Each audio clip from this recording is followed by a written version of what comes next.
everybody. Welcome to Bathman's Lounge. I'm your host, the incomparable NSS, and with me, as always, is my trusty pitbull sidekick, Aspen. So, I think I'm going to call this episode First Time for Everything, or this series. And for the first time, at age 52, I've thrown my back out. Scary shit, man.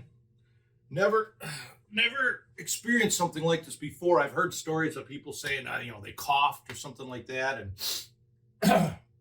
their back went out, or thing. Well, what happened to me was I was going to my kung fu class yesterday, and I went into the bathroom and I dropped my overalls and just pulled up my kung fu pants. Just pulled it up. I didn't even feel any pain. I felt like a light switch went off in my back, like tink, and then I fell to the floor, and I couldn't even crawl. So I'm laying on my back with my arms, and I'm just like literally just grabbing onto stuff and finally pulling myself out the bathroom, half out the bathroom, and there was a changeover between the Tai Chi class and the Kung Fu class, and it was some scary shit, kids. Real scary shit. I'm not even in pain. It's sore. It was a feeling, like I say, like there's a light switch that went off. I mean, yesterday I pretty much, walked around with a stick very lightly and pretty much stayed in bed, getting out of a chair. It was tough. I just would basically take her out in the backyard, I'm walking, and she would just then sit in the grass. So I said, okay, fuck it. I'll lay down next to you. And I would lay down in the grass with her for about 10 minutes until I felt like a roasted chicken. It was a hot day yesterday in sunny Buffalo. And then I kind of slowly, pulled myself back up and we went in the house. Today I took her for a walk, and I've been doing some errands and, making myself a little food. I'm not, I'm much more stable now. Like I say, I'm slight pain, but it's not, it's more like a soreness, but it's amazing how that hinge right here in that lower back controls everything. I always have to pull myself up from something. Even washing my hands, I might hold one hand on the sink to push up and then walk, which is hard. So sometimes I've got to kind of like balance myself, because the idea of washing your hands are, the rubbing them together, and your back is what's holding you up. It's a very fascinating thing, that experience. It's scary. It's okay. It's a motorcycle. You don't have to chase it now.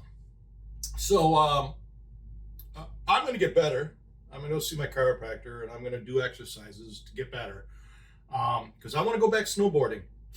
And I play in bands, and I have a bass strapped onto my shoulders, and I'm gonna continue on. It makes me appreciate what I have. It makes me appreciate my good friend Feedback Bernie. He's about 11 years older than me, and he's been having a lot of health challenges.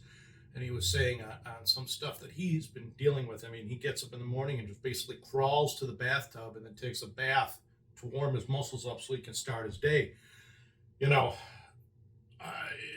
I'm glad that I don't have to experience that. And even if this small thing, it's really, I'm going to focus on getting better and slowing the fuck down. I think that's the key to this whole thing. A couple of shout outs. I definitely want to thank my good friends Katie and Daniel from Mead People716. They also run the Kung Fu 8-Step Praying Mantis AFC 716. Proud Buffalo people, Hail 716, who actually came over, brought me some food and some drugs. They're very close friends. They make an awesome mead, and we're just waiting to work through some of the particularities on getting it so it could sell out into the so they can ship it. But for now, if you are in the 716 area, you can get it by going to Mead People716. I know they're having stands over at the Hamburg markets on Saturday mornings, and they're out and about. You can find them on Facebook and whatever. They're out and about at various little dog shows. Like there was a dog show or some Western New York show or whatever like that. They try to get stands to sell the stuff, and I highly recommend it. My favorite is the cherry, and there's more flavors to come, and I've been lucky to have been privy to the whole process. So definitely check them out, and thank you, my dearest friends. I'd like to shout out, and I just released my new single, Despacito. Yes, it's a remake, a reimagine of the pop classic. I've kind of made it into kind of like what would Santana do, and it's been getting rave reviews. And I've got the I've got the album cover picture, I'm sure, appearing here in post-production, featuring, and I have to thank her immensely, the lovely Devin DeAndrea. With a name like that, I've told her that she must never change that name. If she gets married, the guy takes her name. And she takes these wonderful pictures on Instagram. And I've used 3 of them for my singles. She just has a knack of capturing fantastic stuff. So she is the cover girl to Despacito, and I am very proud of that piece. And yes, I sang it in Spanish, and no, I don't speak Spanish. And yes, it was a 24-karat bitch. Spanish seems to take 20 words to say what you could say in 3 words in English, and they slur 10 of them. And I didn't want to sound like a gringo, so I worked very hard on it. And I'm very proud of my attempts. Actually, the only criticism I got was from Feedback Bernie's missus, who's from Ecuador. And she had mentioned that my T's were a little bit, those were gringo T's. Rather than say Despacito, I should have said Despacito. Despacito. Like it's not the hard T's. So live and learn. And it's, always fun to, having grown up as a child of foreigners, I actually spoke German before I spoke English. So I've always had an affinity for languages and always appreciated speaking different languages.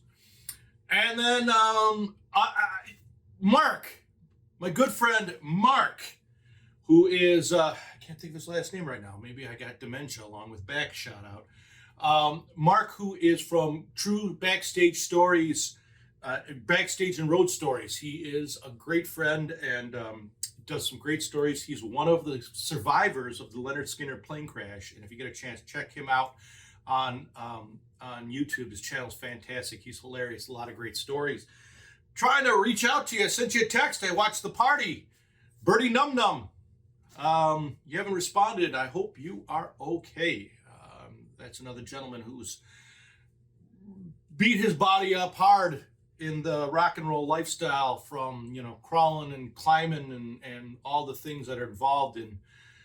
It was a wild time. It was a wild west in the 70s and 80s, and I remember hearing from another episode, an interview he did. He had like 17 hip replacement surgeries or something crazy like that. And, to him, he'd probably laughing like, your back fell out? Wow. I do that, that's Thursday for me. He's a trooper, and, you can imagine. And I can imagine what it might be for those, football players. Josh Allen, tall, good-looking, strong dude, in his mid-20s now. Boy, I don't want to be him when he gets to be my age. I'm glad he's got those hundreds of millions of dollars. Sock him away, because you're gonna need people to carry your ass around, and I wouldn't trade my health for all that money. It's actually nice having my health, and so I bleed for people that don't have it.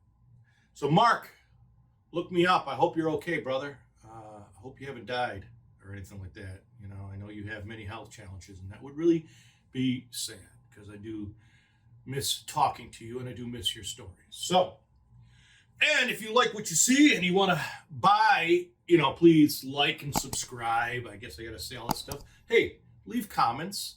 Let's get that fucking YouTube algorithm churning away so more people say, hey, this guy is cool.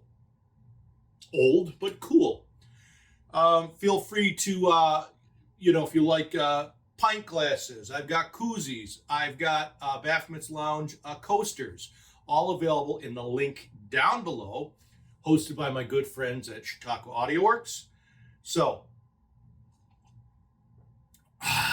keep these in a freezer, pour it with your favorite brew. Though I heard that if you pour like Coors Light or Bud Light in here, the glass will break. So you gotta, you know, and it might crack if you pour a an IPA in it. So it could crack, you know. No, go ahead. I don't give a shit. If you buy it, you drink it. I'd recommend putting it in the freezer so you get a nice frosty beer. And if you do like Coors Light and Bud Light, I feel sorry for you. You've got more problems than I do. And I've got a lot of them. So until the next time, I hope I should be up and at 'em. And peace, everybody.